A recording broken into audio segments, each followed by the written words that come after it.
Hey everybody, can you hear me okay? Type in the chat box that you can hear me, and why don't you let me know what state you're in.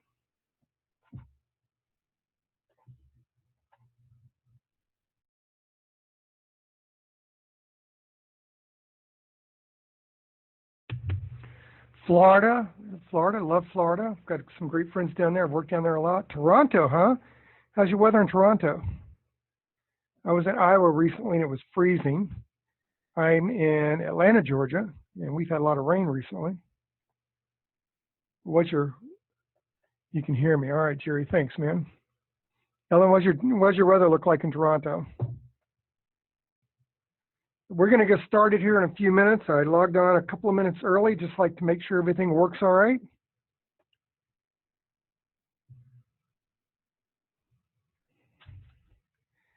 So we're supposed to start right at 1 o'clock, which is what I usually do. And I wanted to get an idea of where everybody's coming from. So just type in your state that you're from. As I said, I'm down here in Atlanta, Georgia. And I'm really excited about doing this webinar today. The things that we're going to talk about really speak to me from when I first started off in sales years ago, specifically the words and phrases to use. It was always kind of, I'm a little bit of an introvert, so it was always a little nerve-wracking to me when I first got into sales to talk to people, and I wasn't really sure what to say. So I think this is going to help you a lot, and it will give you some specific terminology to use to get more prospects, more appointments, and close some sales. Dallas, Texas. I've got a great business partner down in Dallas, Texas. Got a good friend over in Wisconsin. We used to run an agency office over in Wisconsin. So we got people from all over the country. It's good to have you here. We're going to start I got about 5 minutes. Now, when we get started, I just want you to know that during the webinar, this is not just about me presenting information. This is about you learning at least 1 or 2 concepts that you can use to make more money. So during the webinar, I'm going to try and make it as interactive as possible. That means I want you to have the opportunity to provide input. There's 3 or 4 places in here where I'm going to ask you to give me some input so that I make sure that what I'm providing, the value I'm providing, is exactly what you're looking for. So in those places, if you would be nice enough to type your answer in when we get to those. Now, I'm not going to be able to answer everybody. I will acknowledge the ones I can, but I recognize that we have a time frame on this. And I know the mind can only comprehend what the rear can endure. So we're going to try and stick to that time frame, although there's a chance we'll go over. I'm a salesman, so I do talk a lot, but we'll try and stick with it. Forgot what the webinar is about. Well, the 7 phrases that inspire confidence. So what we're going to talk about is how to inspire confidence in your prospects for them to take action and purchase from you at the time you're talking to them. So make sure that when you get on the webinar that you free up your mind, you free up your time. Make sure that you don't have your phone on. Make sure that you are not reading your email, and take full advantage of everything we're going to talk about here today. The webinar is going to last probably about 1 hour and 15 minutes.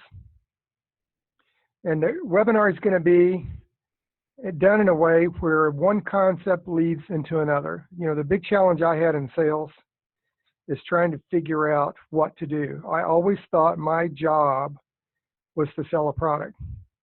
And I didn't have anybody that coached me through the steps that actually brought the prospect to the point where they wanted to buy from me. When I started in sales, it was always trial by error. So I want to make sure that today, when we get done with this webinar, that you have written down 2 or 3 things that you can specifically go out to do and start making money on. We're about 2 minutes away from starting. So again, as you come on board, if you would just type in the chat box what state you're from. I'd love to see where we're getting people from. So we've already got Florida and Wisconsin, Dallas and Toronto and Illinois. I used to, in fact, I got my first, I'll talk about that here in a minute, but I got my first job in the financial service industry in Alton, Illinois. So Gina, do you know where Alton, Illinois is? It's right across the border from St. Louis. Yeah, you do. Okay, not many people do. Virginia, yeah.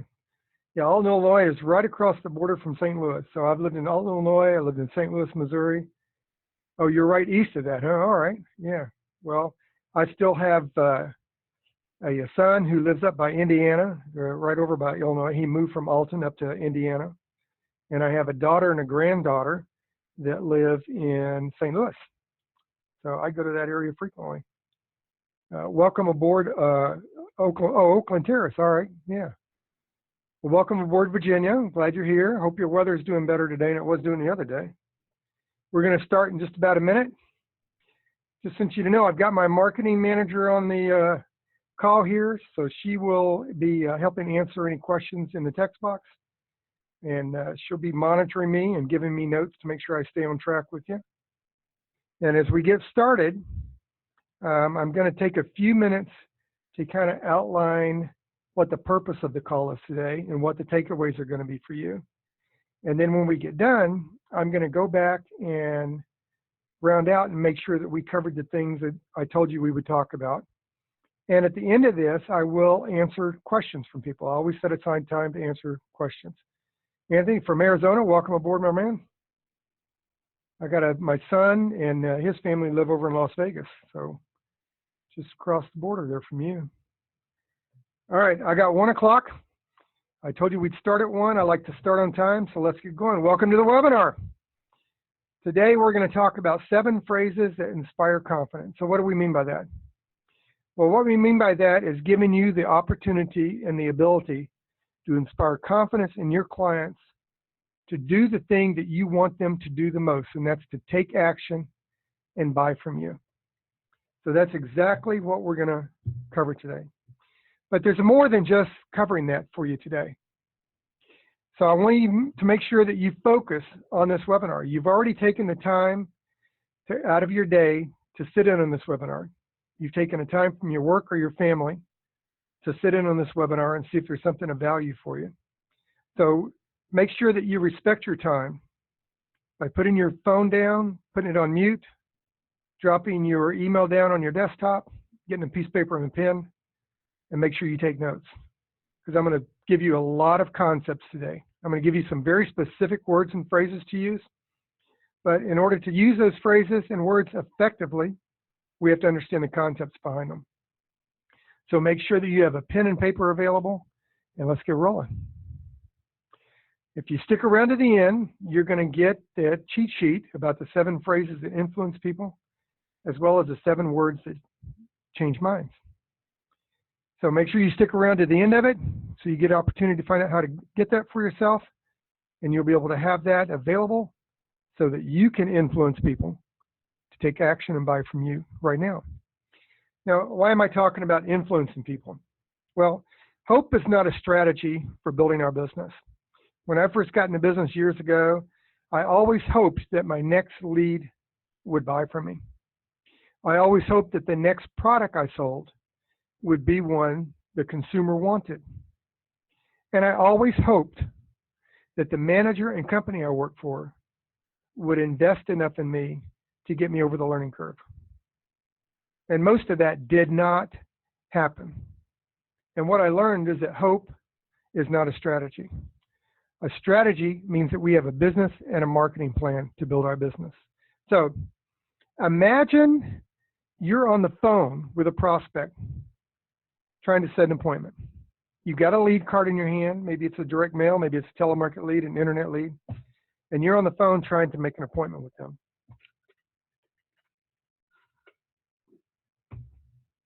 What do you hear from your prospect?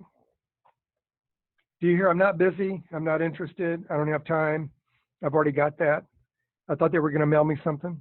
Imagine you had the words and phrases that would inspire them to get more information from you. Imagine you're sitting at the kitchen table or you're sitting at their office desk and you're asking questions that uncover the things that matter most to your prospect. Imagine your prospect's answers tell you exactly what features of your product they would be willing to spend money on today. Imagine that you're approaching the close, what we all call the close, and you don't get pushback. Imagine that the 4 basic objections that you usually get from your prospect are no longer showing up in your sales presentations. Imagine that you have the words and the phrases that engage your prospect in a conversation and moves them away from feeling like you're selling them.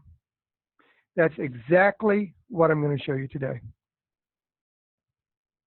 And I want to set the record straight about a few things. There's a lot of BS out there in training. I mean, the good part about the internet is that we can do training just like we're doing now. We can use the web conferences. The bad part about it is there's a lot of people out there who put themselves out as professionals, who put themselves out as experts, and really don't know what they're talking about. There's a lot of people out there today that are doing training, and they're calling it sales training for advisors and agents. It's really just product training. That's all it really is.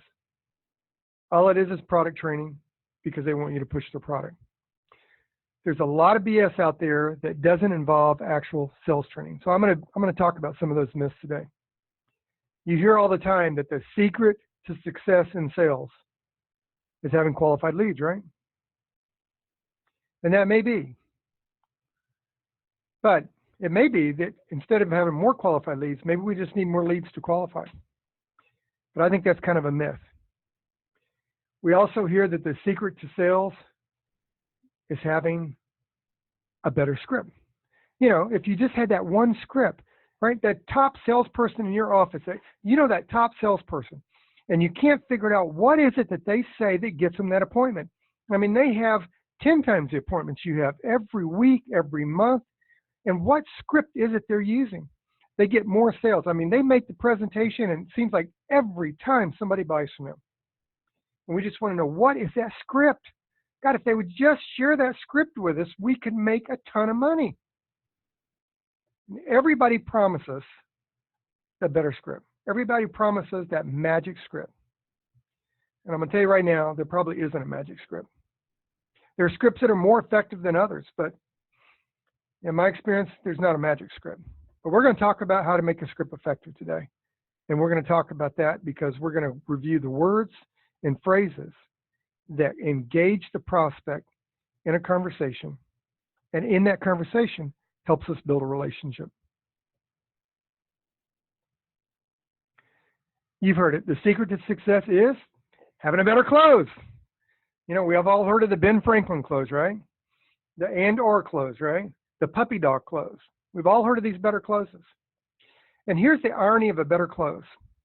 Whenever I see people doing sales training, what they call sales training, and they talk about the close, they always talk about the close as if it is a separate act in this play called selling.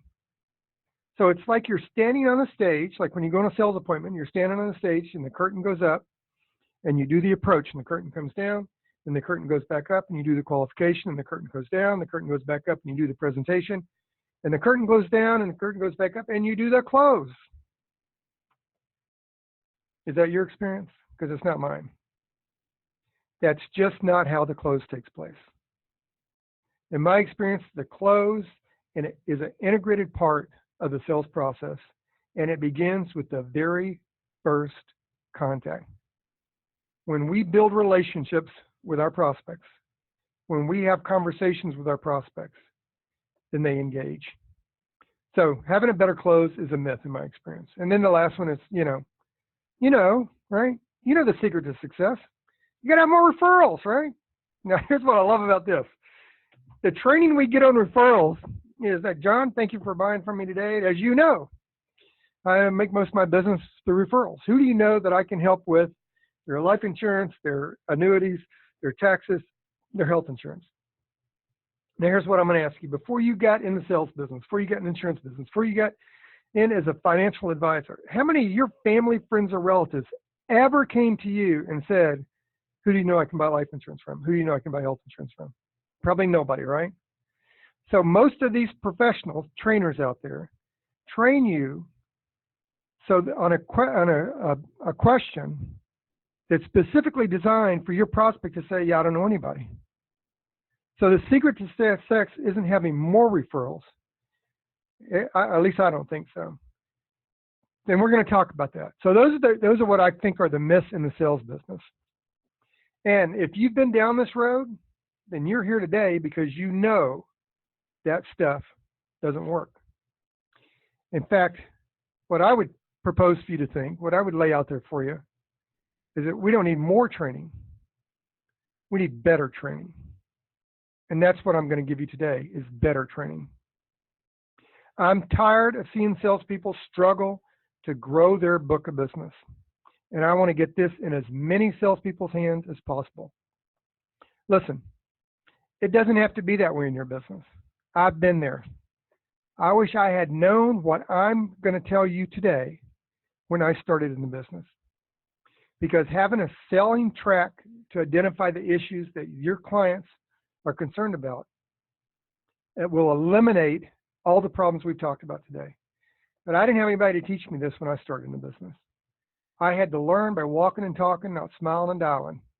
I learned by error. I learned by going hungry. I learned by not having the money to provide for my family the way I wanted to provide for them. And it was through that experience and working through those mistakes that caused me to be good at what I'm doing. So there has to be a better way, right? There has to be a better way to tap into this. And I'll tell you there is. There's a systematic way to get real, honest results from your prospects. It's not magic. It's not all this nonsense you hear about hidden secrets, but there is a systematic way of doing it. If you're willing to put in a little bit of time, you have to learn the process and you have to exercise what you learn. You know, knowledge is not power. Knowledge is only potential power. If you don't use the knowledge that you're going to learn today, it's not going to do you any good at all. So here's what today's agenda is. You know, our cravings drive all of our habits. And we have to recognize a habit. We have to recognize what this craving is to start a new habit. And that's really what you want your prospects to do, right? You want your prospects to respond differently to you than they have any other salesperson in the past. In other words, you want to provide them a different craving so that they respond differently to you. So what we're going to talk about is understanding habits.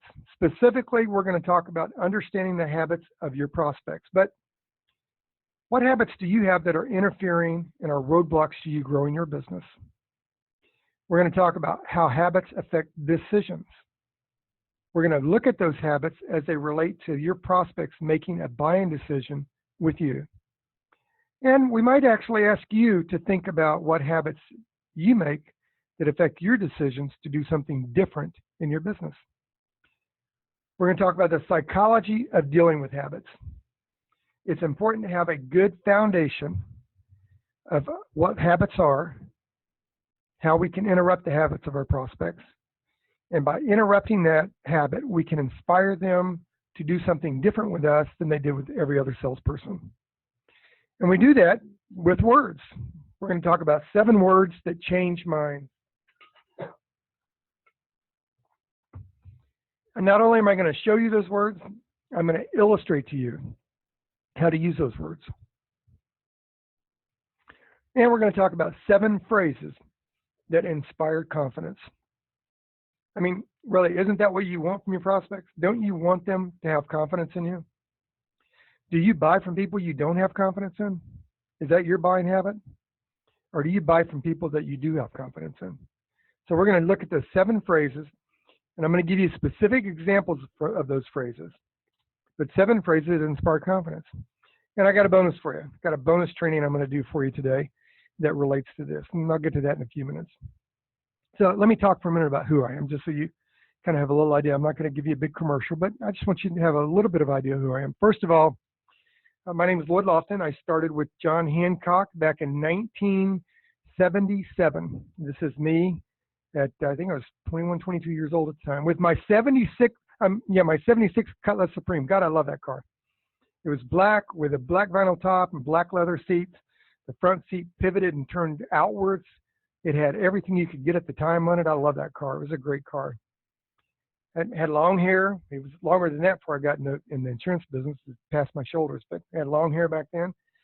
And when I started with John Hancock, I was a debit agent. That means we were assigned a particular territory, and we actually went and picked up the premium. Very few people sent checks in. We actually went and picked up the premium for people, which kind of helped with the appointments because you're already there and you get to talk to them. But I did that for, a few years. I left them and around the first of the 80s as a sales manager, and I went over to Combined Insurance Company. So there I am. I'm probably in my late 20s, early 30s there. I was a field trainer and then a regional for Combined Insurance Company. Great company, one of the best sales training I've ever been in. They actually do sales training where you learn scripts, rebuttals, sales presentations. You learn the whole 9 yards. Probably the best training I've ever had in my life. And that was a great life back then. I was single. We were on the road a lot. And you talk about learning how to sell. That was learning by fire. But we actually went from town to town, spent a week in every town. And I ran my own team. That's me putting our leads out. And we used to sell the leads to the agents so they knew what to do with them when they got them. We used to talk about the potential of each lead. That was a great time in my life. So I've been with a lot of companies since then, Mutual of Omaha, Physicians Mutual. I've run a career distribution shop for a major insurance company in the Midwest. We're doing $55 million a year in business. And today I'm 63 years old. Today I'm lucky. I feel so blessed. I have a great life, and now I have the opportunity to share my experience with agents and leaders across the country. One of the things that inspires me the most, one of the things that gets me the most excited is when I get phone calls and emails from salespeople that are new in the business or they've been in the business for a long time, and they're just trying to figure out how to get over that hump. And the great thing about the life I've had is I have failed so much that the things I've succeeded at have been the most valuable, because I learned that by doing the things that work and not doing the things that don't work, that I made more money and I was able to provide a financial security for my family. Here's the rough part about it, is we get our ego in the way. We think that if we sell the way we feel, that we'll do better. And I would tell you, we have to sell the way our prospects buy. So I started in 1977. I've been in the industry for a long time. In fact, now I'm fortunate because I get to do interviews, write articles with industry-related magazines. I've got an article on Insurance News Net magazine next month. I've got blogs on Insurance News Net magazine's website right now. I've been interviewed by the Well Channel through American College. I've been interviewed by Scott Drake with Annuity News Now. You can go to Amazon and get my books. So I've had a great career. Yeah, it looks like a 75 old. That's true. It's a 76 Cutlass Suprema, man.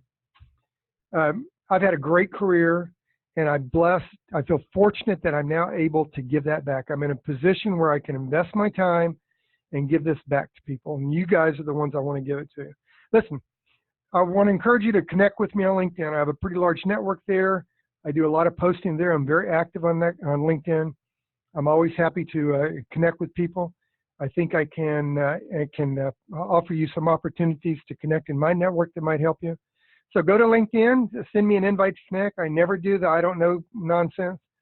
So connect with me on LinkedIn. I'd love to be connected with you. Anthony, Prudential Debit 1966. I get it. Nobody knows what a debit agent is anymore, do they? All right, let's dive into this today. So I love habits. This is a great book. I really encourage you to get Charles Lung's book on habits. So what is a habit?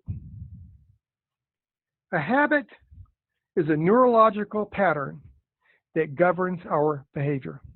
We all engage in that habit. Like I wear glasses. When I go to bed at night, I lay my glasses on the nightstand next to the bed. And when I wake up in the morning, you know what I don't do? I don't lean up in bed and look around and say out loud, I wonder where my glasses are. When I wake up, I reach right over the nightstand and pick up my glasses because I know they're there. But here's what's funny about it. We recently got a new dog. We had a lab that we had for 14 years, and she passed away. I mean, he passed away a couple of years ago. So my wife just got to the point now where we got a new dog. And you know what? This dog likes glasses. A couple of weeks ago, I woke up, reached over, went to pick up my glasses because I knew they were there. In other words, that's my habit. And the dog had grabbed my glasses. It's just funny how habits work. So a habit is a neurological pattern that governs our behavior. And a habit has a cue, a routine, and a reward. So everything that we do is queued up. And when we are queued up, in other words, when we're triggered, we immediately engage in a routine. So my cue is I woke up and I can't see without my glasses. So that cues me to reach for my glasses. My routine is to reach for the nightstand. And my reward is that when I put my hand down where I always put my glasses, I feel my glasses. And I feel a sense of security. And I pick my glasses up and put on my face. When the glasses weren't there, I felt a sense of being out of control, of not having control in my life, of what is going on here. So what really happened is that created a craving. It's a craving for my glasses. So every night when I go to bed, I set my glasses down on the nightstand. And every morning when I wake up, I reach for those glasses as if I know they're going to be there. And when that routine is interrupted, in other words, when I don't get that reward, that drives a craving. So the habit loop always starts with a cue. The trigger transfers the brain into a mode where you automatically determine what habit to use. So that's what I do. I wake up in the morning and what's my habit? You guys know this now, right? Type in the box and tell me what my habit is. At night, I put my glasses on the side of the bed. In the morning, I wake up. What's my habit?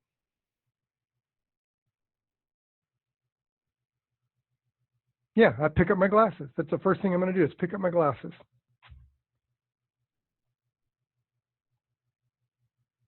The heart of the habit is a mental, emotional, and physical routine. That's the heart of the habit. Finally, there is a reward. And that helps our brain determine if that particular loop is worth remembering for the future. So what habits do you engage in? What are the things that you do in your life that you do automatically without even thinking about it? I'll give you an example. How many of you have a driveway where you pull in your driveway and park your car in the garage? When you leave your house in the morning and you hit that button and you put the car in reverse, do you even bother looking backwards? You drive backwards because you just expect that driveway to be clear, don't you?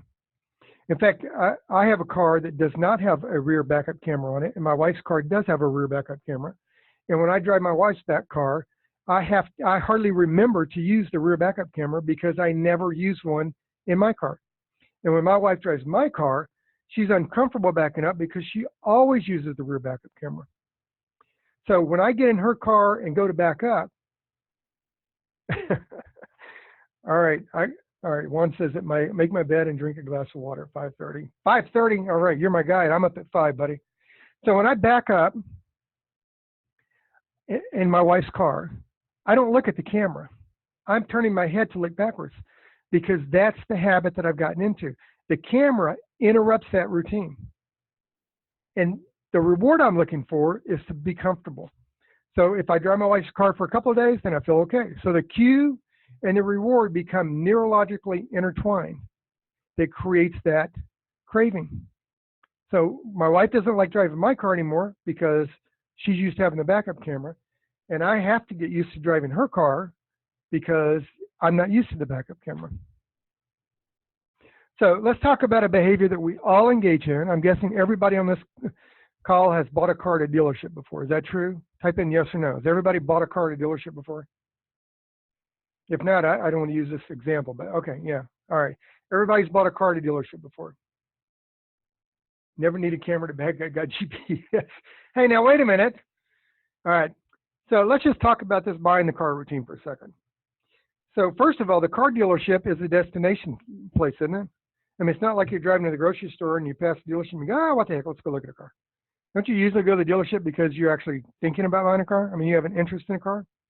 So then you pull on into the dealership's lot, park your car, you get out of the car, and the car salesperson comes up to you and says, can I help you? And you say, I'm just looking, right? Isn't that true? Now, yeah, you pulled on the dealership slot because you have an interest in a car, right?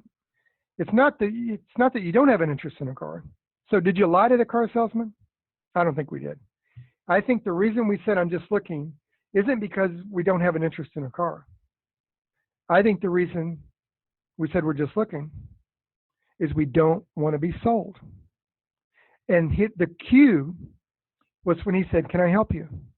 And that triggered us to go into our routine by saying, no, I'm just looking, with the reward being that he would walk away from us.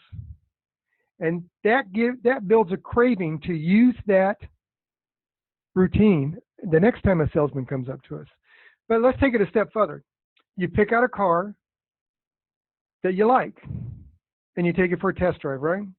So before you take that car for the test drive, you're sitting in the driver's seat. Maybe the car salesman's sitting next to you, or your wife's sitting next to you, or your husband's sitting next to you, whatever it is. The car salesman's in the car with you.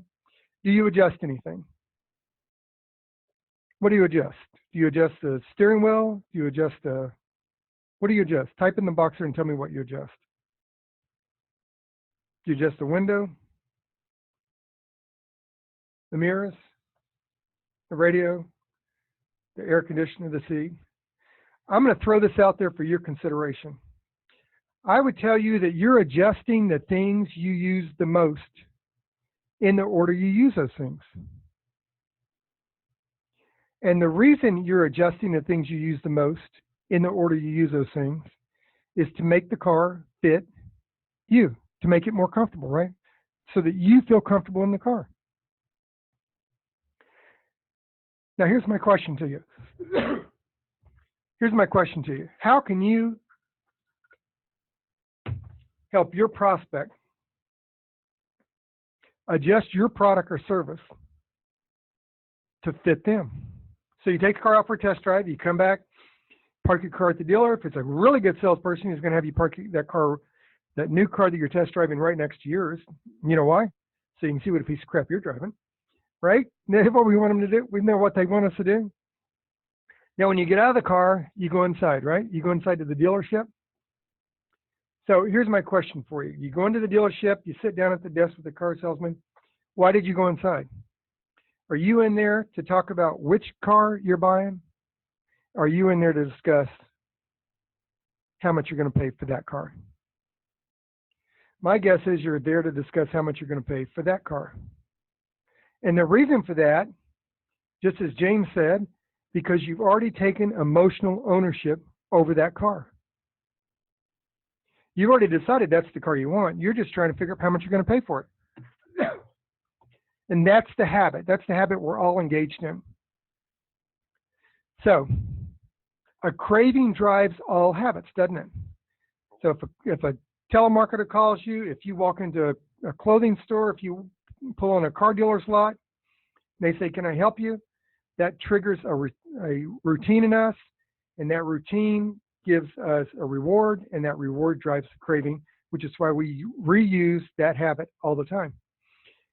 Driving that crave is essential to starting that new habit and destroying the old one. So you've never met your prospect before. This is the first time you've talked to them on the phone or first time you've met them in person.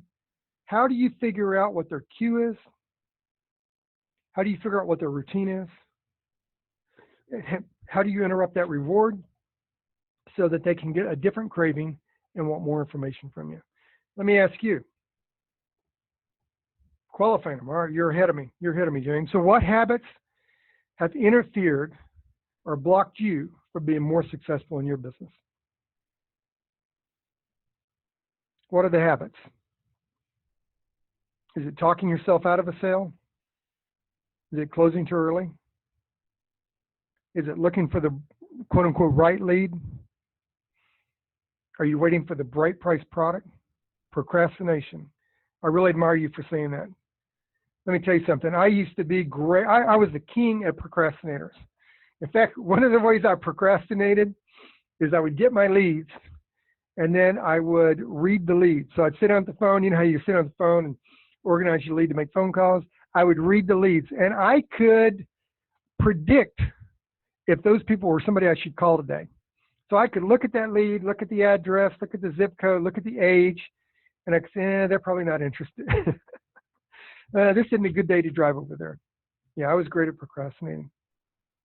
Yeah, I agree. I agree with all of you. Yeah. So let's talk about the golden rule. The golden rule of changing a habit states that if you keep the initial cue, if you replace the routine, and you keep the reward, that you will change will eventually occur. So if you keep the initial cue, so let's just say in a phone call, right? So I might call and introduce myself. But if I replace the routine, so think about this. Think about this. You make a phone call. So I'm going to call, let's say I'm going to call Jerry. I call Jerry's house and I say, hi, can I speak with Jerry Vining, please? Can I speak with Jerry Smart, please? Can I speak with Dixon Ralph, please? What do you know immediately when I say that? Do you already think that I'm a salesperson? How many of your family, friends, or relatives call you up, and when you answer the phone, they ask you by your first or last name? So when they do that, when a person calls you up and asks for by your first and last name, that's the cue, right? And that takes you into your routine. Say, I'm not interested. I've already got one. I'm getting ready to leave. I don't have time to talk, right? Isn't that what you do? And the reward, the reason you use that, the reward is you get them off the phone. But here's the thing. In order for you to use the same cue, but to replace their routine, which is critical, and help them keep the reward, which drives the craving, you have to believe that what you're doing will work. That means you have to practice it. Belief is a critical element in order to help a prospect make that change. I call it selling with finesse. That means that you have to believe in what you're doing. Not just doing what every other product hawking, price hawking salesperson does out there. In fact, if you do the same thing every other salesperson does with your prospects, then who are you to your prospect? Aren't you just another salesperson? So if you use the same approach, the same script, the same sales presentation, and the same close as all other salespeople, then who are you to the prospect, right? Just another salesperson? Is that who you want to be to them? I don't think so. I don't think any of us want that. I think we want our prospects to see us as different and special. Remember that Jerry Seinfeld episode? He answers the phone, and it's obvious that there's a telemarketer on the phone.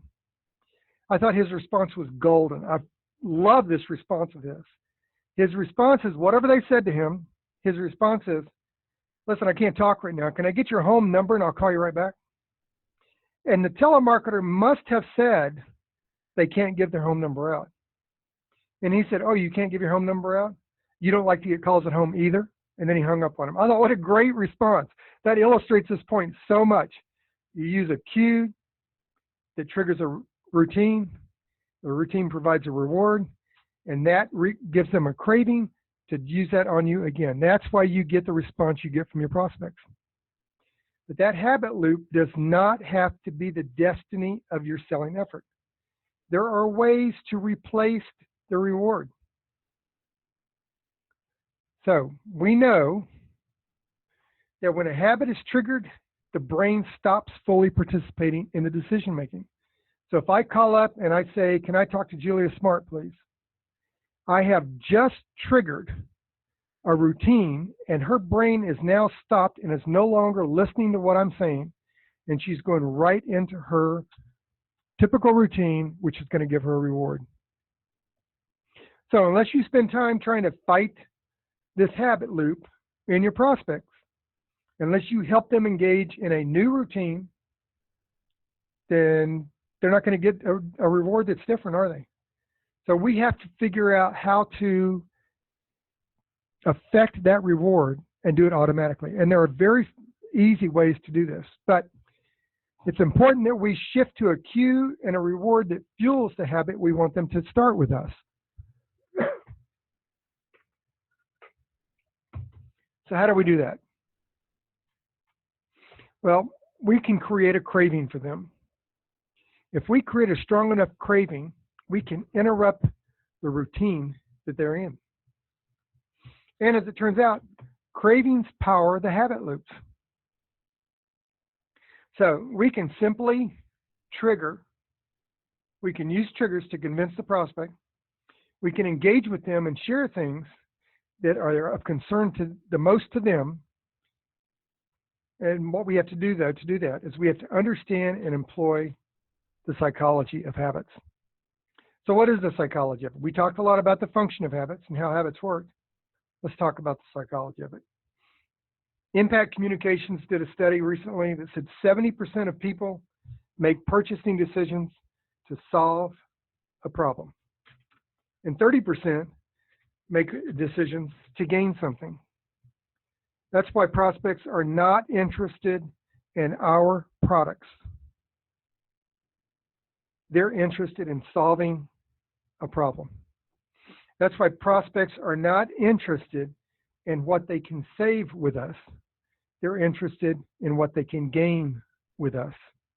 And once we understand the buying behaviors of our prospects, once we understand the psychology of this habit loop, it's really easy to use words and phrases to drive that craving. The psychology is grounded in 3 basic rules. Find a simple and obvious cue. Clearly define the rewards and convey that sense of relief. In other words, allow people to rid themselves of the main pain or allow them to gain some unrealized benefit. They are not interested in our product. They make a purchase to either gain something or to solve something. And that should be the conversation we have with them. So to overpower the habit, we have to recognize which craving is driving that particular behavior. That's not that hard to do that. If we're not conscious of the anticipation, then we're like a shopper who just, kind of wanders around the store, not trying to figure out where they're going. Like they're being drawn by some unseen force to different departments. You've seen them. They just wander around and kind of look at different stuff, but they're never buying anything. So let me ask you, what do you struggle with more? Words you use with your prospects or phrases? I just want to kind of get a handle on it as we dive into this today. So give me a sense of it. Give me a sense of what words do you struggle with? Phrases. Okay, phrases. Both. Yeah, I think both affect it. Phrases. Yeah, looks like most people are having problems with the phrases. Well, phrases are made up of words. Did you know that? Lane, words are important. Absolutely important. But Chris, words make up phrases. So here's the thing to think about. People talk from their frame of reference and people hear from their frame of reference. Let me say that again. People talk from their frame of reference and people hear from their frame of reference.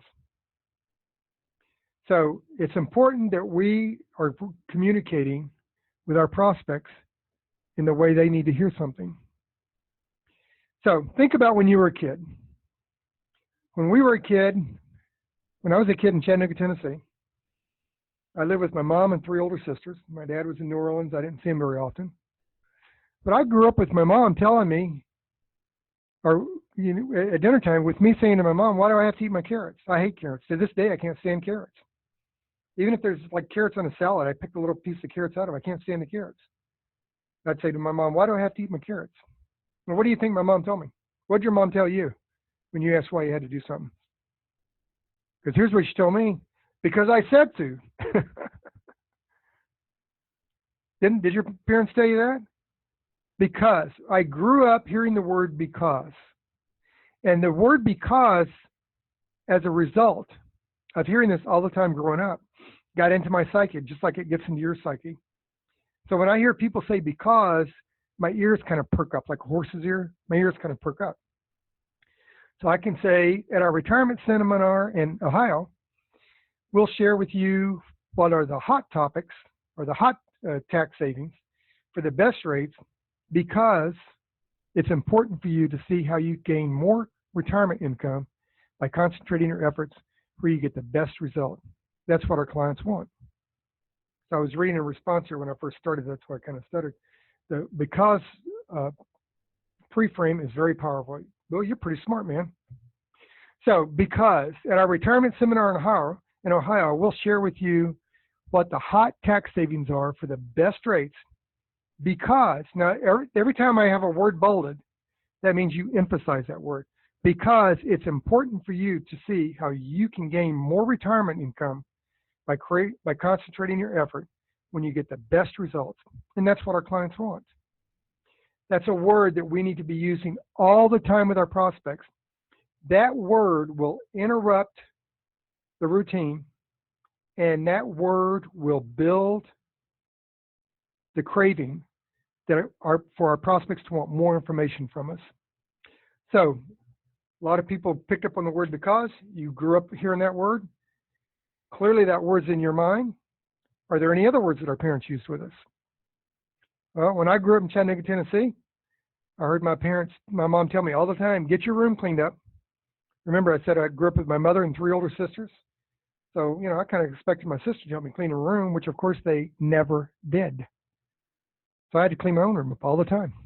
And Mom would complain about it. She worked 2 jobs, full-time job during the day and a bookkeeping job in 2 nights a week at a motel on the weekends.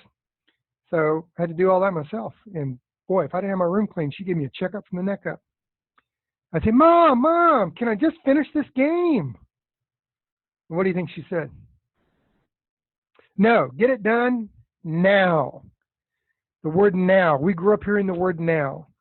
And now is a transition word where we can transition people into that part of the appointment setting, presentation, or close that affects the part of the brain that automatically drives the craving. How do we do that? Well, now let's look at how this will work for you.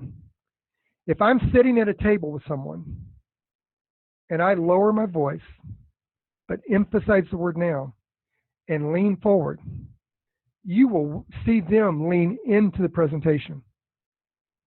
So James has got it. It's a call to action. Now, let's look at how this will work for you. And you need to make sure that your behavior is congruent with your words. So if I've already got the paperwork out on the desk, all I do is turn the paperwork towards them and I start pointing. I use the powerful magnifying force of the eyes and I point to what I want them to look at. So the word now. It looks like everybody's got the word now. That's an integrated part of our psyche that affects our cravings, doesn't it? Imagine going to any doctor, hospital, or clinic anywhere in the country that accepts Medicare assignment. Show your benefit card, receive your medical care, leave, and never see a bill. The word imagine, when you slow your talking down, the cadence of your talk, when you emphasize the words that draw out the craving for your prospect, then your prospect will want more information from you. And what I'm really going to do here is I'm going to help you adjust the product or service to fit you, right? Because your product or service doesn't have a rear view mirror or air conditioner or a seat. It doesn't have those kind of things on it, does it? Please. John, would you please share your zip code with me? And of course, thank you. When they do that, you say, thank you, John, I appreciate that. Or thank you for sharing with me how you expect your assets to be protected from market loss. Listen, I know we hear please and thank you. That seems like common sense. But how many times have you been on the phone with someone or in person with somebody and they ask you a question and they don't give you that acknowledgement? Remember, sales is about transferring feelings. That's what Zig Ziglar said. Sales is about me transferring how I feel about my product or service to you and uncovering the problems you want to solve. And the way I do that is I build that relationship with you. And please and thank you does that.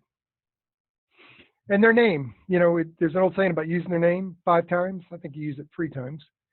But people like 2 things. They like to hear their name and they like to have their opinion asked. So don't overuse it. So on a phone call, I might say, can I speak with John Smith? John goes, yeah, this is John. John? Yeah, John, this is Lloyd Lofton. Say, I'll use your name 3 times. People like to hear their name, they like to have their opinion asked. In other words, what we want to do is we want to communicate with them that gives them the feeling, the sense that they're in control. Because in fact, they are in control, right? If they don't make a buying decision, how much money are you going to make? Nothing, right? So there's a way we can frame control so that they think that buying is their idea. Now, John, on any new plan you design today, are you more concerned about managing the cost of doctors, hospitals, or prescriptions? So I can frame that so that it becomes John's idea to design this new plan today by adjusting the product or service to fit him. So he'll tell me whether he's more concerned about doctors, hospitals, or prescriptions, right? It's a pretty easy way to do that. We just have to learn how to do that on all the products that we market. So we talked about the word because, thank you, now, their name, imagine, control, and of course, please. So I know that earlier we had a few people wanted the phrases, so let's go back and look at the phrases. There's 7 phrases that inspire confidence in people. And one of them is, I'll do it for you. In fact, I used a version of that 2 or 3 times in this call today. I'll do it for you. John, there's a registration form for the upcoming retirement seminar in Ohio. I'll do it for you. Let me ask you a couple of questions, and you'll get it in an email today. What zip code are you in, please? See how I did that? I'll do it for you. That takes away the closed-in question of yes or no, and that changes that to involving them in this relationship. It starts a relationship and involves them in it. How did you succeed when everyone else has failed miserably? Listen, when the first time I heard this phrase, I scratched my head. I was like, what? In what circumstance would I ever use this phrase? It's a powerful phrase. John, you've been in retail sales for 35 years. With all the ups and downs, how did you succeed when so many other people have failed miserably? You would be stunned at how many people respond positively to that. It slows the entire conversation down. It gives them the sense of control. And now they get to brag to me about all the reasons and ways that they were able to succeed in retail sales. So if this is a prospect of mine who's in retail sales, I'm going to absolutely be able to connect with him and give him the feeling that I have an interest in him, not in making money off of him. So you are. That's another great one. You are. Bob, you're smart to ask about the IRA transfer restrictions. You know, most people don't realize how this can affect the total earnings they can have. Let me give you an example. And then you're right is another version of that. So this is when you kind of get pushback on the prospect. John, you know, you're right. Many insurance programs don't operate as they're advertised. Let me tell you how our customer support works. So I validate the prospect and continue on with the process. So I love those two. You are and you're right. You're the best thing that's happened to me today. So I get through the whole process. Person buys from me. They don't buy from me, whatever. Get through the whole process. Bob, you're so easy to work with. Thank you for the time you spent sharing with me. You are the best thing that's happened to me today. That is a gift I can give everyone I talk to so they walk away feeling like they did something special for me. And it sets up the opportunity for them to do one thing that we all want our prospects to do with us. That's to thank us, right? So if I say, Bob, you're so easy to work with. Thank you for the time you spent sharing with me. You are the best thing that happened to me today. In most cases, not all the time, but 80% of the time, that prospect's going to come back and say, thank you, Lloyd. And isn't that what we want prospects to do? Thank us. And you have no idea how nice it is to work with someone who, and this is one I like a lot. John, you have no idea how nice it is to work with someone who is realistic about what happens in the market, what people are looking for, and the most effective approach to protecting your assets. So that's another way, another phrase that we can use. So some of you talked about phrases that we can use. There's a few examples of those phrases. Now let's look at another one. You deserve, and I love this phrase. You know, Betty, when you're sitting with your tax advisor and have a question about your policy, you deserve an agent that will answer your call so you can ensure that your financial plan is most effective. So do you see using that phrase yourself?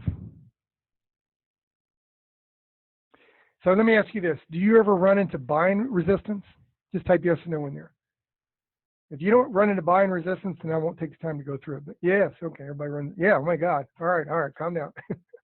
Yes, I always run into buying resistance. Although I will tell you, sometimes we run into buying resistance because we talk ourselves into the sale and then we talk ourselves right out of the sale.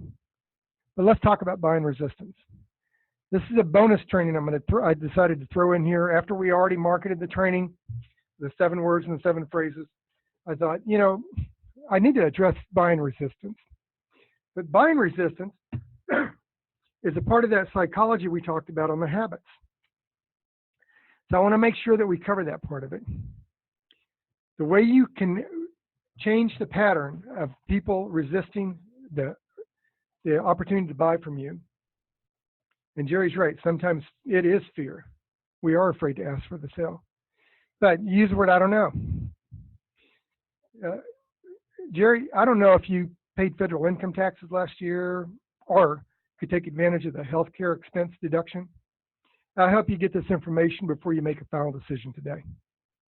Now see, that interrupts the pattern of them saying, I want to think about it. And that is the biggest objection salespeople tell me all the time that they run into. The prospect saying, I want to think about it. And I'll tell you, a lot of times, the reason the prospect tells you I want to think about it is because you give them something to think about.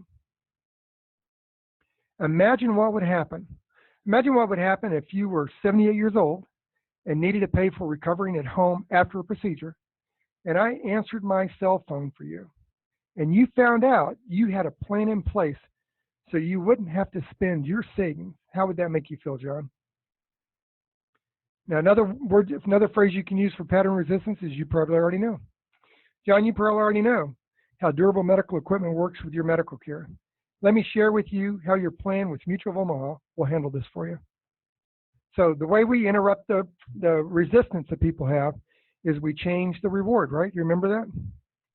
And would you be surprised?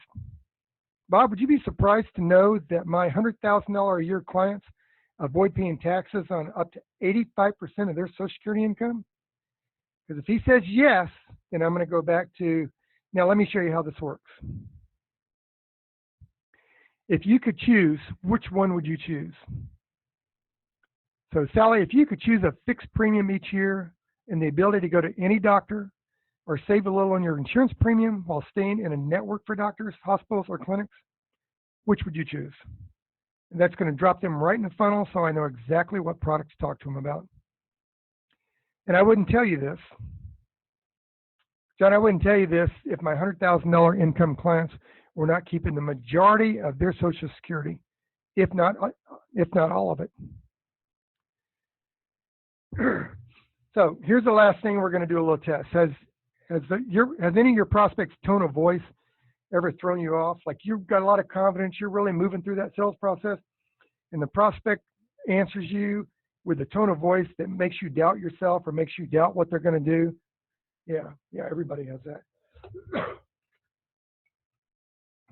Sorry, I'm having to take a drink. I'm talking too much here. All right, I'm going to give you a test. So I'm going to run through this test, and what I want you to do in this test is I want you to tell me what I mean. So before I do this test, just let me ask everybody, can we go on a little bit? Because we're going to go a little bit over the 1 hour period of time. Is that okay for me to keep going? All right, I'm going to do a test here. Good. Yes, great. I'm going to do a test here. And I want you to answer this test in your mind. And then at the end of the test, I'm going to quiz you on it. All right, you ready? So here's the test. I'm going to say a sentence. So your job in this test is to listen to what the question is, then think about what I meant by the question. Think about what you heard, what you think, and what you heard me mean in your mind by the questions. Everybody got it? Then we'll look at what the meaning of it is after the test. All right, we're going to get started. You ready? I did not say she stole the money. So in your mind, what did I mean? I did not say she stole the money. So in your mind, what did I mean? I did not say she stole the money. I did not say she stole the money.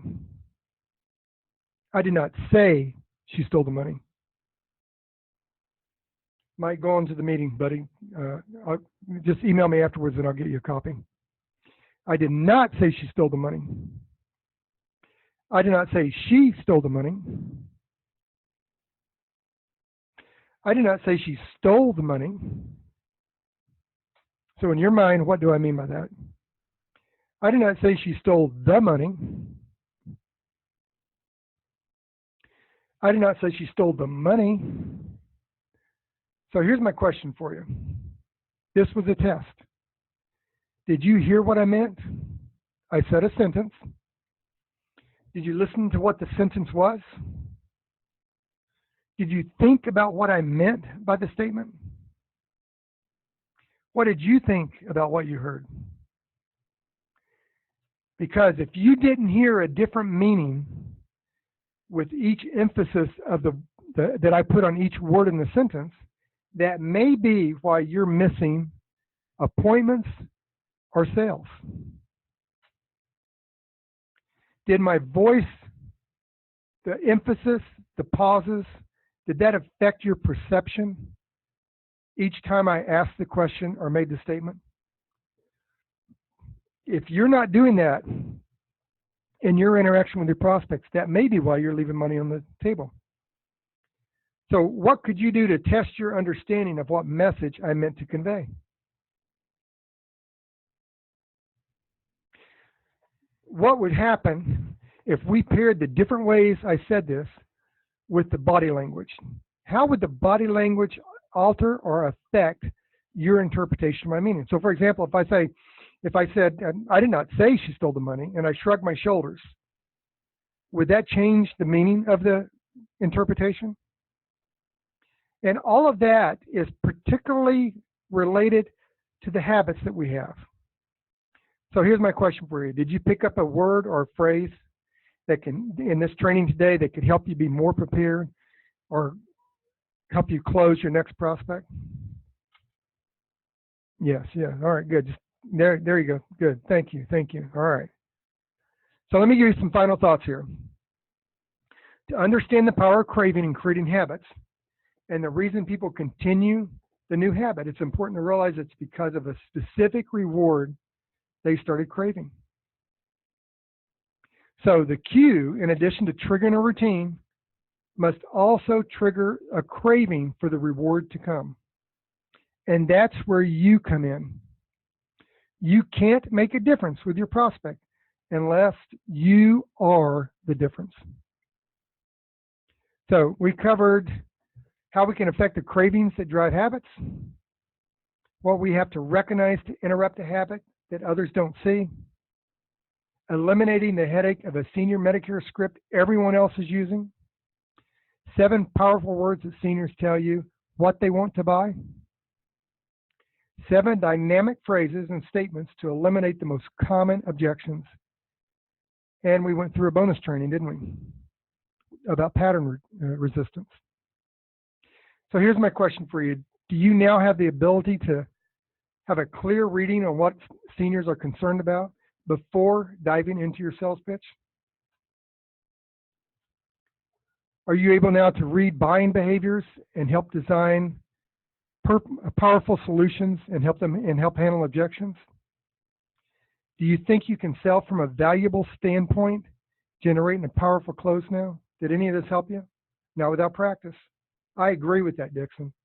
You have got to have practice. This has got to be an integrated part of your sales personality.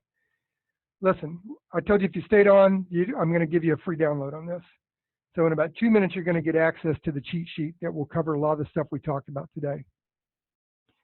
So I want to know this.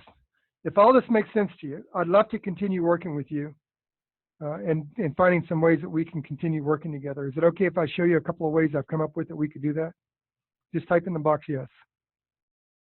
Yeah, okay. Yes, yes, yes. All right, great. All right, great. I'm so proud to be able to do this. You really honor me with being able to do this. I think it's great you stayed on the call. You've engaged. I'm really excited that you engaged so much with me. All of you are really smart, intelligent people. You've come up with great answers. I'm not just blowing smoke up your skirt. I've seen that in the answers you provided. I'm really proud of you. So I have a membership site where I have all of my trainings, and I put together 2 courses for you that will give you the opportunity to address the habits, use the 7 words, 7 phrases, pattern resistance, and I call it the Advanced Senior Sales Training. Before we jump into that, I want to point something out to you, and that is what was said earlier, that you've got to have practice. You have to sell the problem. You tell the solution. Remember, 70% of people make a buying decision differently than you think they do.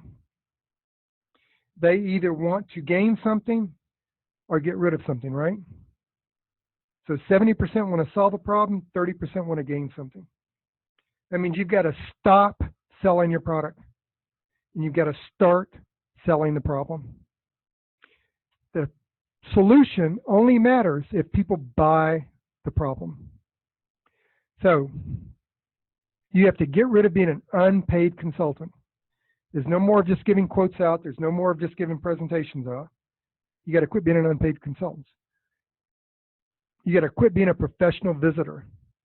You can't be afraid to qualify people. You have to rule people in, quit ruling them out.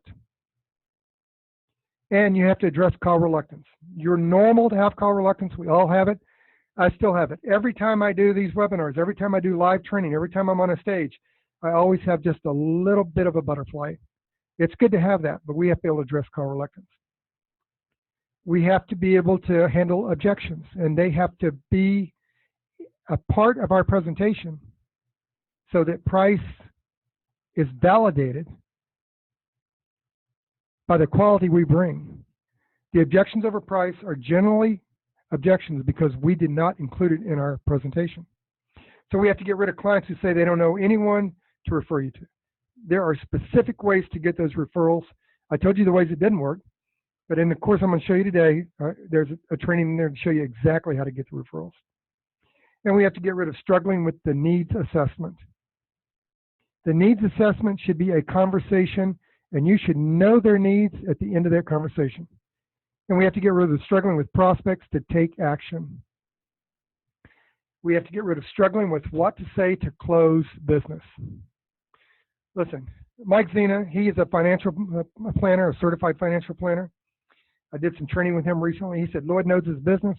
He's a consummate professional, diligent in his practice, and has a flair for making it fun. I've learned how to better attract a tribe, and that's my goal for you, is to learn to attract a tribe. Engage them and keep them coming back for more. If you want more engagement from your prospects, talk to Lloyd. The Advanced Senior Sales Training, so what does it have in it? Well, it's got a 7-step sales presentation. You should have gotten from what we've done today that everything that I teach you is systematic. One concept leads to another, which result in your prospects buying from you. It contains 7 lessons on the 7-step sales presentation. That's the approach, the qualification, the commitment, the presentation, the pre-close, the close, and the referral, or what I call the introduction. So you get the 7-step sales presentation, has 7 lessons in it, but the lessons aren't enough. We have to have some scripts that work for us. Now, one of the sales myths I said is you have to have the right script, right? If you just have the right script, you're going to succeed. And you guys are so smart today. Some of you identified in here that you got to practice. None of this matters if you don't practice. Anthony hit the nail right on the head. What you need is you need a script format that you can turn into something that fits your selling style. Listen, years ago, I went to a group or a recruiting meeting with Physicians Mutual. I sat in the room, and the manager that was giving the recruiting session, he said, the only way you can sell here at Physicians Mutual is you have to make all your appointments on the phone. Now, I'm an old combined guy, right? I'm an old door-to-door guy. And I remember sitting there nodding my head yes, but in my mind I'm thinking, you're a moron and I'm never going to do that. You don't need the perfect script to sell all prospects. You need a script that has a framework on it so that you can make it your script. So it's an integrated part of your sales personality that addresses the psychology of the buying behaviors of consumers and gives you a way to adjust that script just like you adjust the mirror in your car, the car seat, the radio, the air conditioner, so you can make that script fit you. Because that's the most important thing to have. So that's the basic phone approach, Medicare call script, Medicare supplement sales script, life insurance power phrases. Anyway, there's a whole bunch of scripts and 23 scripts for just about any situation that you can go through. You can even send your script to me and I'll help coach you through it. So what happens when you log into the membership site? Well, this is the home page. I'll give you a little introduction and walk you through exactly how to use it. You click on My Content. Now, I've got 20 courses, so I don't want to mislead you. You get 2 courses today, 7-Step Sales Presentation and Scripts at Work. So the 7-Step Sales Presentation, I told you, has the approach, the qualification, all the way through the introduction. So you click on one of those, and it brings up the video. Now, over here on the right of your screen, you see downloads. On a bunch of my trainings, you not only have the video, but you can download the exact script or the training that's going on there. So let's talk pricing. How do I price this out? I mean, I got to make enough money to at least pay the bills and pay for this service. But I don't want to price you out of it. I mean, this nonsense that I set in on trainings when they want $2,000 and all this stuff is ridiculous. So I do trainings at a lot of places. I recently was asked to do training in the Lead Generation Summit, and they marketed my training for $197. Notice they did it for $12.97. They sold it for $197. That's if you got in 2 weeks beforehand. So that's how much they thought my training was worth on predictable buying behaviors. In fact, Glenn, who sat in on it, said, thanks for the quick reply. He sent me a question. I always answer my emails. Said, very impressed with your session in the Lead Summit. I just ordered your book, Leads to Results, which is on Amazon, by the way. So they price it out at $197. That's what they value it at. I do training for a lot of organizations. Lorman Education Center is one of them. I recently did a training on effective habits of successful salespeople. It was March 15th. I've got 2 other trainings coming up for them, and here's how they price it. $105 for a 1-hour webinar. So the webinar you're on right now, if you took this webinar through Lorman, you would have paid $105 to be on it. In fact, if you wanted the audio and reference manual, you'd pay $140. Normally they charge $290 or $209. So at least that gives me a basis for pricing my services in the training. So you get the 7-Step Sales Presentation course. So just using Lorman's pricing, the Lead Generation Summit's pricing, that's the equivalent of $693 value. Scripts at Work, there's 23 scripts in there. Again, just rounding their pricing down to $99 from $105. It's a value of $2,277. That's worth $2,970 if you set in on each of these trainings through them. So if you could get this kind of help to stabilize your business, build a reliable income, and increase your sales, would that be worth it to you? Just type in the box yes or no. Would that be worth it to you? If you can interrupt the resistance that your prospects give you, if you could learn scripts and words and phrases that would get you more business, would that be worth it to you? Just type in the box yes or no. Great. All right. So here's what I want to talk to you about. First, Joyce said, Lloyd and I worked together at American Enterprise, and that's where we did $55 million a year in business. And I cannot sing his praises loud enough. When I originally met Lloyd, I was green in the art of selling products. And through his help and insight, I became a sales manager in just over a year. Lloyd's direct approach to training and sales is excellent, and I feel he is and will be successful in all he does. So you get the 7-Step Sales Presentation course, 7 lessons, Scripts at Work course, 23 scripts. But of course, it's not $2,970, $137 today, and you'll be a part of the membership site for $37 a month. So what all do you get with that? You can cancel it at any time. There's no commitment there for you every month. You can cancel at any time. But it gets better. I have a special bonus for you who stayed on the call. If you jump in today, I'm going to give you my coaching program. And the coaching program is a 1-minute coaching videos. You're going to get access to partnership coaching, sales tactics, advertising, marketing, client relations, business plan, positive uses of power, and a whole bunch more. There's more than 100 coaching sessions in there. Advertisement ideas, examples for use of power in a team, sales simulation training, sales operations training, situational leadership, storyboards, what best explains the economics of scale, all those coaching lessons. There are more than 100 of them in there for you. So you get a 7-step sales presentation, 7 lessons, Scripts at Work course, 23 scripts, the bonus fast track, more than 100 of my coaching videos. That's a $3,970 price value for $137.37 a month. And you can cancel at any time. Rachel said Lloyd is one of the most knowledgeable and effective sales training managers I've worked with.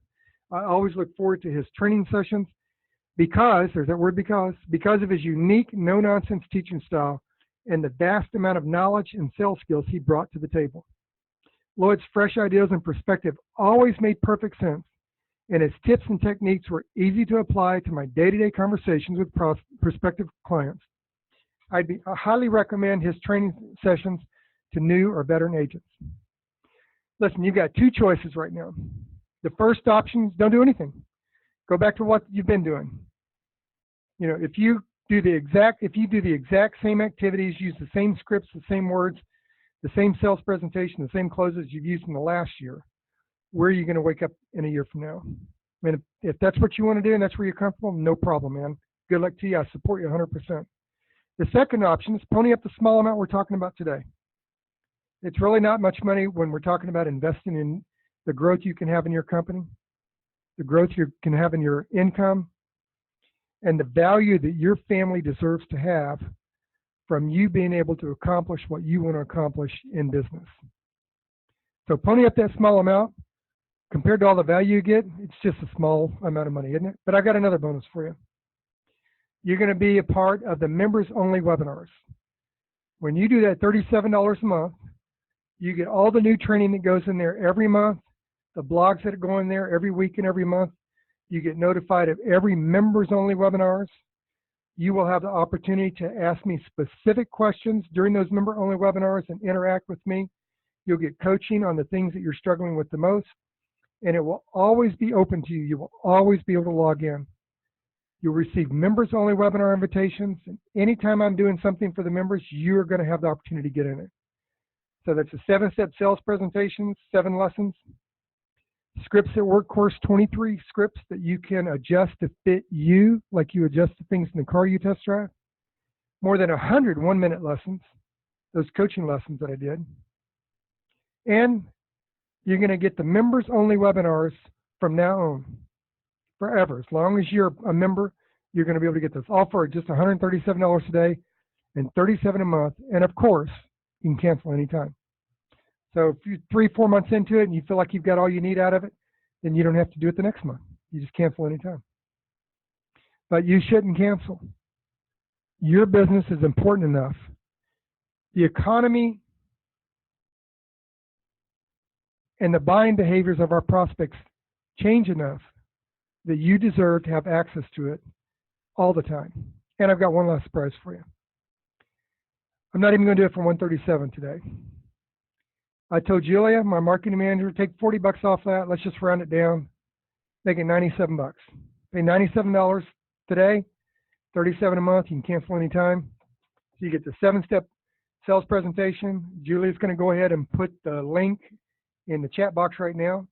But if you go to go.lloydlofton.com/special offer now, you can get your free downloads.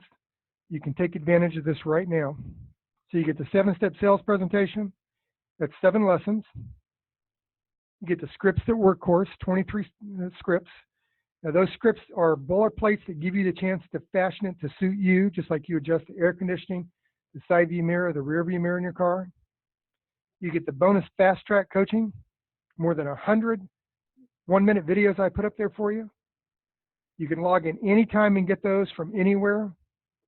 And you get the members-only webinars. Anytime I'm doing a webinar, you get access to it. And these webinars are recorded and put back up on the site for you. It's a $3,970 value according to the Lead Generation Summit, Lorman, and all the other places I do training with. You're going to get it today for $97, $37 a month. You can cancel anytime. So Julie's going to put the link in the chat box so you can get straight to it. Listen, Skipper Pond, he's in North Carolina. He says working with Lloyd was extremely instrumental in my development in the health and life insurance business. If you ever get a moment to share time with him, you'll come away with so many essential nuggets within the industry. And I really appreciate that. I'm good friends with Skipper. So your free download is go.lloydlofton.com/special offer now. Julie is going to drop that link in the chat box for you. So remember, we want to get rid of some of these myths. If you tell the prospect, and this is what happens when you call your prospects, right? If I just tell them what Medicare is, then they'll buy from me. They'll set an appointment with me. If I tell a prospect how to enroll in Medicare, they'll set an appointment or buy with me. If I tell this prospect that they may have higher premium costs, they'll buy from me in order to save that, right? If I tell a prospect how much you can save them, they'll just buy from me. We think all this stuff works, but we know it doesn't. That's why you're on the call. We don't need more training. I said this when we first started off. We need better training. Do you think I gave you better training today?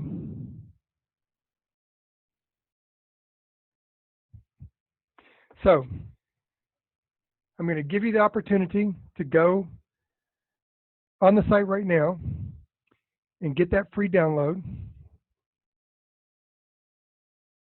You will nail this. You can build the consistent income that you and your family deserve. You can have a steady stream of income without overworking. You'll be able to hit your goals every month by being on the members-only webinars every month. You can go back to having certainty in your workload.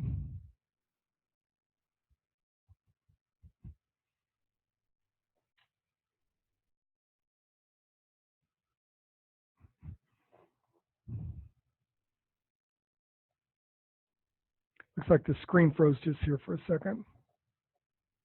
So what are you going to get? 7-step sales presentation course, 7 lessons, 23 scripts at work, the bonus fast track, 100 1-minute coaching videos just for you, that exclusive access to all the webinars that I do for members only, just $97 today, $37 a month, and of course you can cancel anytime.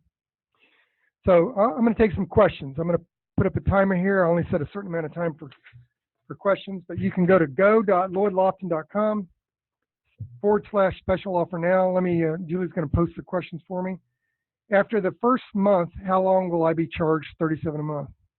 Well, until you cancel. So you can do the first month and cancel it. You can be in it 6 months and cancel it. But here's the great thing for you. As long as you are a member of my membership only site, you will always have access to me and the trainings in there. So the blogs that I do, the members only websites that I do, you will always have the opportunity to interact with me. I have agents and financial advisors that send me their scripts to help coach them through that. I'm always available. So the first month gives you access to those 2 courses, the 100 coaching videos. It gives you access to all the members only webinars, but you're not in a contract. It's not a 1-year contract or anything. $97 now, $37 a month. Cancel whenever you want to. What kind of scripts are in the scripts that work course? Hey, that's a great question. And here's the hard part about that question. I don't know what you sell. I don't know if you sell life insurance or annuities or Medicare supplements or health insurance or you're selling financial products. But think of the scripts as a template for you to use to build a conversation with your prospect so that they disclose to you the things that matter most to them, so that you can help them either gain something or get rid of something. So there's scripts in there for life insurance, term and permanent. There's scripts in there that are for Medicare supplements, major medical. There's scripts in there for annuities. There's all kinds of scripts are in there. There's some scripts in there that are for making appointments. There's scripts in there for selling over the phone, because a lot of us do that now.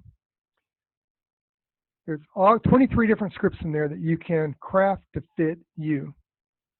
In fact, you can rewrite the script to fit your selling style and send it to me, and I'll be happy to coach you through it. How can I stop being an unpaid consultant? That's a great question. Well, you know, what I'm going to say will sound direct. So it's not, don't take offense where offense isn't meant, but have value in yourself. You know, I wrote an article a while back on my LinkedIn account, and I said, I don't give quotes anymore, or you can go to InsuranceNewsNet and get this article. I don't do quotes. And here's why I don't do quotes. If you get in a car accident and you call your insurance agent, what does he want you to go get? A quote, right? If you're going to replace the carpet in your house, what do you go get? A quote, right? A few months ago, we had our house painted. And guess what I got 3 of? Quotes. So here's my question for you. When you get that first quote, are you getting that quote to make a buying decision? Or are you getting that first quote to compare to the next quote? If you're like me, if you're like most people, you get the quote compared to the next quote. So the way you can quit being an unpaid consultant is quit visiting with people.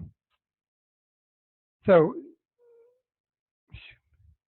there's a way that you can, I had to restart the timer, sorry about that.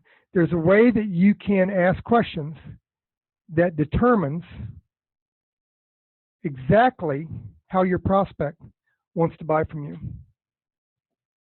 There's a way you can do it. I know that I messed the timer up, sorry about that. There's a way that you can determine if you should spend time with that prospect. And there's really 5 simple questions to do it. It's in the training. When you go in the training, you'll find these 5 simple ways to define the prospect. So I would tell you, only meet with prospects that meet your profile of a qualified prospect, and then you'll quit being a professional visitor. An unpaid consultant. How do I compete on price? Well, if you compete on price, here's the thing. Again, I'm going to be direct with you. Don't take offense where offense isn't meant. But I've had agents over the years that they wanted a quote-unquote qualified lead. In other words, they're looking for a buyer. They were only willing to engage with somebody if they had the right product and the right price. And over the years, what I've learned is if you need the right price and you need only qualified buyers, in other words, qualified leads, you should quit immediately and go to McDonald's.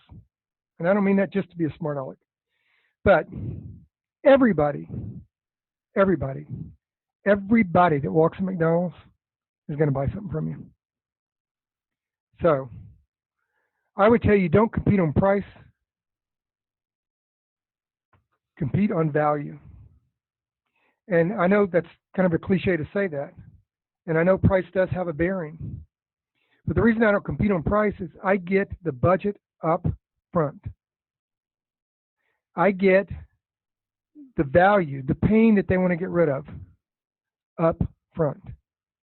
And I ask tie-down questions and inverted tie-down questions throughout the presentation. I use words that influence them and phrases that change minds so that they have already agreed that what we're talking about is more than worth the money before I ever give them the price. And that's what you learn in the 7-Step Sales presentation. What kind of content do you go over on members only? I take questions from members. I get emails from members all the time. Members put in the chat box on the membership site all the time with situations and problems. Listen, the members only webinars are about you guys. They're not about me. Nobody's interested in how great I am or how successful I am or not successful. People are always interested in themselves. Remember, people are interested in 2 things. They're interested in hearing their name and having their opinion asked. We are concerned about what matters to us. So the webinars are about the struggles and strategies that agents are constantly asking me about, whether it's how do you pick a direct mail lead vendor, how do you work an internet lead, how do I overcome objections, what is an objection, how do I build a business plan, what is a business plan? I want to make $100,000 a year. How do I do that? How come I'm not hitting that? You know, I do a training where I talk about the average insurance agent in 2017 made $48,000 a year. That's pitiful. That's pathetic. It's outrageous. You know, as an industry, we're doing a poor job. So the things that are in the members only webinar are the things that matter to you. So if you're a member of the training site and you send in a question, you can get that question answered, and you can get it answered from me. I don't pass it off to someone else. I keep getting, I want to think about it, or something to think about. Well, friend, again, don't take offense where offense isn't meant. But the reason we get a prospect who says, I want to think about, is we gave them something to think about. We have to quit giving them something to think about, and we have to engage them in a conversation. We have to ask questions similar that you heard me do today. So when you think about managing your healthcare expenses, are you more concerned about managing the cost of doctors, hospital prescriptions, recovering at home after a procedure, and not leaving a financial burden to your family? I ask the question where you tell me what it is that you're most concerned about. So in any new plan you design today, you want to make sure all your doctor bills are covered. In the 7-step sales presentation, in the scripts, you learn that. You're getting, I want to think about it, my friend, because you give them something to think about. I'm not trying to sound harsh, but that's a habit you have. We're afraid of losing something we don't have. And consequently, we keep giving people something to think about, and then they tell us that they have to think about it, and then we're shocked. So, pay the $97. Stick with me for 2 or 3 months. If you don't like it, quit. Big deal. You waste more money on that at Starbucks. And you will never have anybody tell you, I want to think about it again. You will rule them out up front. You will only do presentations with the people you rule in. Here's another question. I've only got time for a few more questions. Is there only this MedSup script in the course? No. There's MedSup scripts, and I don't know what you mean by only this MedSup script. There's MedSup scripts for selling MedSups over the phone. There's MedSup scripts for selling them in person. There's MedSup scripts for packaging products with it, like packaging final expense with it. Sit on my 4 things training, and you'll find that. That's one of the things that's in there. But sit on my 4 things training, and you'll learn more about that. Can I get overall help with my phone pitch in this course? Absolutely. That's one of the things we talk about in there, and I talked about today, is your tone of voice. And you've heard me do that throughout the call. The way we use there's only three or four tools that we have when we call someone to try and get an appointment, or even if you're selling on the phone. And that's the word we use, the tone of voice we use, the voice inflection, and the emphasis we put on words and phrases. So absolutely you get help on that. Which MedSup plans are the best? The ones your prospect buys. And I know it's kind of a brush answer, but the ones your prospect buys. In the training, in the 4 things training, I specifically talk about how to use those phrases to get your prospect in a funnel so you know whether to talk to them about a MedSup Plan F, a MedSup Plan G, or a MedAdvantage. So you have to sit on that training. What I do when people say they already know about Medicare, then that's your mistake, my friend. Quit talking about Medicare. They're not interested in Medicare. They're interested in their health. Here, let me tell you what they're interested in. They want to know that when they go to the doctor, they want to know whether they have to put any money out of their pocket. They want to know that when the doctor orders a test, like if the doctor wants to do an AFib libation on them, they want to know what their out-of-pocket's going to be. That's what they want to know. They want to know who has to pay for that. You could call it Medicare, or you could call it Adam Smith. They don't care what you call it. Medicare is a term that's common and familiar to us, and we use terms that are common and familiar to us because we don't consider the terms that are common and familiar to our prospects. I know that's a little direct, but so quit using the word Medicare. Talk to them about the things that matter the most to them. Talk to them about the things they use the most in the order they use the things. We're running out of time here. I have problems getting started in the first 30 seconds of the call. I'm with you. Man, I'll tell you what, when the internet came along, when people started selling over the phone, oh my gosh. I think I'm pretty good in person. I think I'm pretty good in training. I'm good on the stage. I'm not afraid to talk to anybody. I was an old door-to-door guy with Combined Insurance Company. I won my initial award with them by selling 60 policies in a week. I won my Ruby Award with them by selling 100 policies in a week. And I won my Pearl Award with them by selling 150 policies in a week going door to door. I am comfortable having conversations with people. But man, doing it on the phone, it struggled with me. So I get having a problem talking in the first 30 seconds. And friend, here's why you have a problem talking in the first 30 seconds. 2 reasons. 1, you're anticipating their reaction. Number 2, you don't know how to open the conversation. You're using a script. Remember, people like 2 things. They like to hear their name, and they like to have their opinion asked. So I know it's hard to figure out what to say in the first 30 seconds. That's an elevator pitch. The worst thing about an elevator pitch is everybody's got one. You want to know what script not to use? Go on the internet right now, or not now. Get the course first. Go to lloydlawson.com/special offer now. Pay the $97 and stick with me a couple of months and cancel if you don't like it. But go on the internet right now and type in how much does a Medicare supplement cost? And you will come up with thousands of websites where you can get a quote. Go to one of those websites and ask for a quote. They'll ask you to type in your information. You're going to get probably 30 or 40 insurance agents calling you. And here's what you do. Listen to their script. And if in the first 30 seconds of the way they open that call doesn't make you feel like that's somebody you would want to spend time sharing personal health information with, disclosing personal financial information with, or doing business with them, that's a script you should not use. So in the script course, you've got 23 scripts that can help you with that. All right, I got time for maybe 1 or 2 more. I struggle with what to say. What can I do better? Well, wow. Here's what I would tell you about what to say. Do you struggle with having a conversation with your wife or your husband? Do you struggle with having a conversation with coworkers? How's your conversation with your neighbors? Are you able to have a conversation with them? What about your in-laws? The reason we struggle with having a conversation is, again, we're trying to be a quote-unquote professional, and we're using a script. A script should just be a framework to help us to develop the ability to have a conversation, to inspire confidence in our prospects to take action and to purchase from us. So the reason that we struggle with what to say is the old saying is you use more of what God gave you the most of and less of what he gave you. So you use your mouth less and your ears most.